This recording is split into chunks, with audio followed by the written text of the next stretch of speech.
À quel professionnel de santé vous avez pensé en premier lorsque vous avez posé des questions sur la taille de votre enfant? On a vraiment complètement fait confiance à notre pédiatre,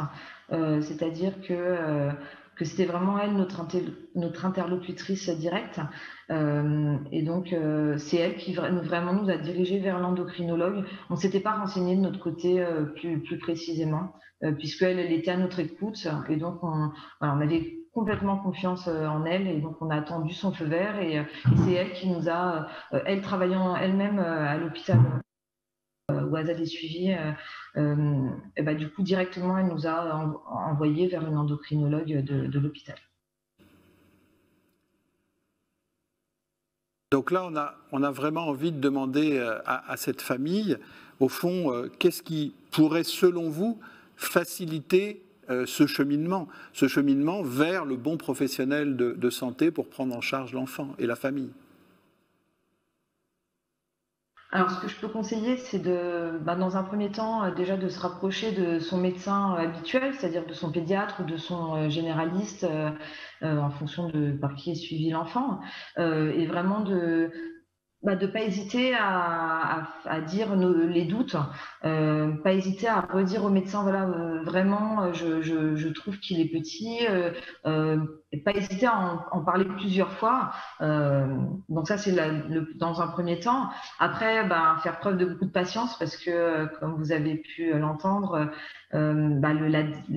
le déroulé est assez long entre le moment où on commence à faire des recherches et au moment où on commence le traitement. En général, enfin nous en tout cas, il y a eu plus d'un an qui s'est passé.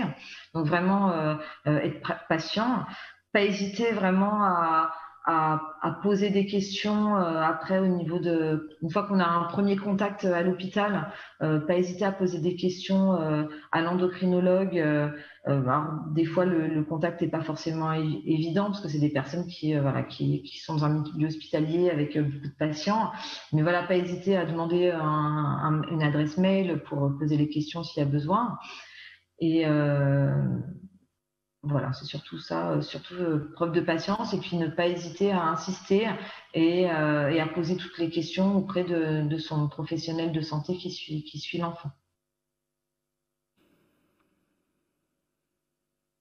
Alors, on voit quel a été le parcours de Laure, mais à qui s'adresser quand dans son environnement médical habituel, on ne trouve pas de réponse à nos questions par rapport à la prise en charge de la petite taille? Alors, c'est vrai que, comme nous l'avons dit déjà précédemment, une altération de la croissance, ça ne peut pas être banalisé. Le médecin peut choisir de simplement surveiller, mais il doit expliquer son choix. Comme il y a de multiples causes en fait possibles derrière, de multiples explications derrière une altération de la croissance, il faut connaître que que le médecin traitant peut être en difficulté pour répondre un peu aux questions de prise en charge et d'analyse. Il y a dans ces cas-là des pédiatres spécialisés dans la croissance, des endocrinologues pédiatres qui travaillent souvent en réseau, qui peuvent être installés en ville et qui sont souvent aussi, qui travaillent souvent à l'hôpital, donc dans le centre hospitalier le plus proche. Et enfin, il y a également une filière de prise en charge de maladies rares endocriniennes, incluant les maladies rares de la croissance, qui s'appelle la filière FIRANDO. Comme derrière les retards de croissance, il y a un certain nombre de maladies rares, eh bien, cette filière décrit